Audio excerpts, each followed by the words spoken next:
দাদা আমাকে সব সময় জিজ্ঞাসা করেন যে কানাই, তোমার এই মুখের হাসি, তোমার মুখে সব সময় কেন থাকে, কিভাবে থাকে? সামনে শত্রুপক্ষকে দেখেও ধৈর্য হারাও না, কেউ তোমার নিন্দে করলেও তার সাথে ঝগড়া করো না, কেউ তোমার বিষয় খারাপ ভাবলেও তাকে ঘৃণা করো না। কিভাবে আর কেন করো? আপনার মনেও নিশ্চয়ই এই প্রশ্ন আসে। এবারে বলি, এর উত্তর অত্যন্ত সরল। কখনো দেখেছেন গরু আর তার বাচ্চাকে কিভাবে সে তার মায়ের দুগ্ধ পান করে? সুখে থাকে, কারণ ও জানে যে ওর মা এই দুগ্ধরূপী অমৃত ওকে খাওয়াতেই থাকবে। ও জানে যে এই সময় শুধু ওর জন্য, যাতে ও নিজের মায়ের এই দুগ্ধরূপী প্রসাদ গ্রহণ করতে পারে, আর সেই জন্য ও সুখে থাকে। সেইভাবেই এই জীবন হলো ভালোবাসা। এতই ছোট হলো এই জীবন যে ভালোবাসার জন্য কম পড়ে যায়। ঘৃণা করে কেন সময় নষ্ট করব? আমি এটাই করি, আপনিও এটাই করুন।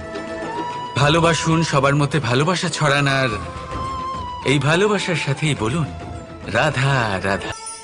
যুদ্ধ। আমরা সবসময় আমাদের জীবনের প্রত্যেকটা যুদ্ধ জয় করতে চাই। এমন কোনো যুদ্ধ নেই যে আমরা হারতে চাই। কিন্তু যুদ্ধ জয় করার জন্য সবসময় আক্রমণ করা বা শত্রুর সামনে গিয়ে দাঁড়িয়ে পড়া, তা কিন্তু সঠিক পদ্ধতি নয়। আর এটা যে সবসময় জয় এনে দেবে তাও নয়। জেতেন তিনি, যিনি আগে শান্ত হয়ে শত্রুকে দেখেন, বোঝার চেষ্টা করেন, পরখ করেন, তার শক্তির সম্পর্কে অনুমান করেন, পরিকল্পনা করেন, আর তারপর বিবেক দিয়ে তার সম্মুখীন হন। কারণ শত্রু যে কেউ হতে পারে। শত্রু একজন মহাযোদ্ধা হতে পারে, আবার হতে পারে এক মহাব্যাধিও। যদি যোদ্ধা হয় তাহলে তার শক্তিকে বুঝুন, তার দুর্বলতা বুঝুন। আর যদি ব্যাধি হয় তাহলে তার ছড়ানোর কারণ বুঝুন, আর তারপর সেই কারণের ওপর প্রহার করুন। রোগ মুক্ত হয়ে যাবে, আর তাকে পরাস্ত করা অত্যন্ত সহজ হয়ে যাবে।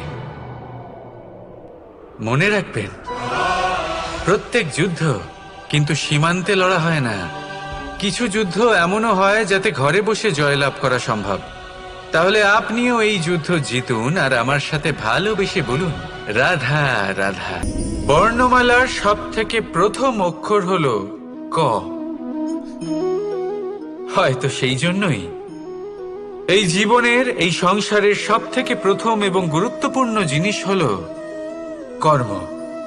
এবার এই কর্ম আসলে কি? জন্মগ্রহণ থেকে মৃত্যু পর্যন্ত এই জীবনকালে মানুষ যা কিছু করে থাকেন সেটাই হলো ওনার কর্ম। এটা যা কিছু হতে পারে। দয়া করে দান করা ভিক্ষা, আবার ছলনা করার বাসনা নিয়ে বলা কোনো মিথ্যা। এবার একটা মানুষের কর্ম সমগ্র মানব জাতির প্রারব্ধ নির্ধারিত করতে পারে। এতটাই শক্তি থাকে এই কর্মে। যদি কথা বলা হয় ধর্ম স্থাপনের সারথীর, তাহলে তার সব থেকে গুরুত্বপূর্ণ গুণ হলো তার কর্ম। সেই জন্য আমি খুঁজে চলেছি এমন একজন ব্যক্তি যিনি শুধু বীর নন, যিনি কর্মবীরও। কারণ এই রথের দড়ি হোক বা সংসারের আশা, এই দুটোই তিনি সামলাতে পারবেন। এবার এটাই দেখতে হবে এই স্বয়ম্বরে এমন কোন ব্যক্তি আছেন যিনি নিজের এই কর্মকে পূর্ণ নিষ্ঠার সাথে পালন করতে পারেন। আসুন আমার সাথে ভালোবেসে বলুন রাধা রাধা। পলায়ন করা অর্থাৎ পালিয়ে যাওয়া, কোনো পরিস্থিতি বা বিপদের থেকে মুখ ঘুরিয়ে পালিয়ে যাওয়া। অনেক সময় আমরা জীবনে এটা করে থাকি, অনেক সময় সেটা উচিত, কারণ সব থেকে শ্রেষ্ঠ যুদ্ধ হলো সেটাই যা কখনো লড়াই হয়নি। কিন্তু যদি আপনার পালিয়ে যাওয়ার ফলে এদিকে পাপ বৃদ্ধি পেতে থাকে, তাহলে সেই পলায়ন হলো অনুচিত। সেখানে যুদ্ধ করা অতি আবশ্যক হয়ে ওঠে। শান্তি সবাই চান, শান্তি হলো সর্বশ্রেষ্ঠ। আর কখনো কখনো এই শান্তিকে বজায় রাখার জন্য মহাযুদ্ধ লড়তে হতে পারে। যদি আপনি পলায়ন করেন নিজের স্বার্থের থেকে, তাহলে উচিত কাজ, বরং শ্রেষ্ঠ। কিন্তু যদি আপনি পলায়ন করেন ধর্ম স্থাপনার কাজ থেকে, তা উচিত নয়। এই সংসারের ভাগ্যের মঙ্গলের জন্য অনেক সময় অনিমন্ত্রিত স্বয়ম্বরে যেতে হয়, কারণ ধর্ম স্থাপনার এই কাজ পলায়ন করে নয়, কর্মের পালন করে করতে হয়। তাহলে পলায়ন করুন স্বার্থের থেকে, কুকর্মের থেকে, কুচিন্তার থেকে, অহংকার থেকে, আর পালন করুন ধর্মের, পালন করুন কর্মের। বন্দে ধর্মা, বন্দে কর্মা। রাধা রাধা। প্রতিজ্ঞা ছোট একটা শব্দ, কিন্তু এর মধ্যে শক্তি অনেক থাকে। যে ব্যক্তি প্রতিজ্ঞা পালন করেন তাতে অটল থাকেন, সংসার তাকে সম্মান করে।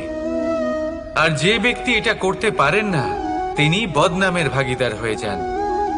এবার এটা আমরা সবাই জানি, কিন্তু দেখুন, এই প্রতিজ্ঞার পালন কি যে কোনো পরিস্থিতিতে, সেই যাই হোক না কেন, করা উচিত? অর্থাৎ সংসার এদিক থেকে ওদিক হয়ে যাক, কিন্তু আমি আমার প্রতিজ্ঞায় অটল থাকব, এটা কি উচিত? এবার এটা আমরা বুঝবো একটা উদাহরণের দ্বারা। ধরুন আপনি আজ একটা প্রতিজ্ঞা নিলেন, বনের একটা সিংহকে আপনি রক্ষা করবেন। এ তো খুব ভালো কথা যে আপনি কারোর প্রাণ রক্ষা করবেন। আপনি শিকারীর হাত থেকে ওকে রক্ষা করবেন, ওকে বিপদের হাত থেকে রক্ষা করবেন। এতে প্রকৃতির ভারসাম্য বজায় থাকবে। কিন্তু যদি এই সিংহ নির্দোষদের ওপর আক্রমণ করে, তখনও কি এর প্রাণ রক্ষা করা উচিত হবে? তখনও কি নিজের প্রতিজ্ঞায় অটল থাকা উচিত হবে? না, কারণ তখন এটা পাপে পরিণত হবে। কোন রকম প্রতিজ্ঞা, কোন রকম প্রতিশ্রুতি যদি এই প্রকৃতির ধ্বংসতে সহায়ক হয়, যদি ভারসাম্য নষ্ট হয়, তাকে ওখানেই ভেঙে দেওয়া উচিত। আর এটা আপনাকে শিখতেই হবে, সময়ের সাথে আপনাকে বদলাতে হবেই। কারণ যিনি সময়ের সাথে বদলান না, সেই প্রকৃতি তার ব্যক্তিত্ব বদলে দেন। মনে রাখবেন, সেটাই হলো প্রতিজ্ঞা, সেটাই হলো প্রতিশ্রুতি যা এই সংসারের মঙ্গল করে। নয়তো সেটা হলো পাপ, যে পাপের শাস্তি প্রকৃতি আপনাকে অবশ্যই দেবে। তাহলে আসুন আমার সাথে বলুন, বন্দে ধর্মা, বন্দে কর্মা।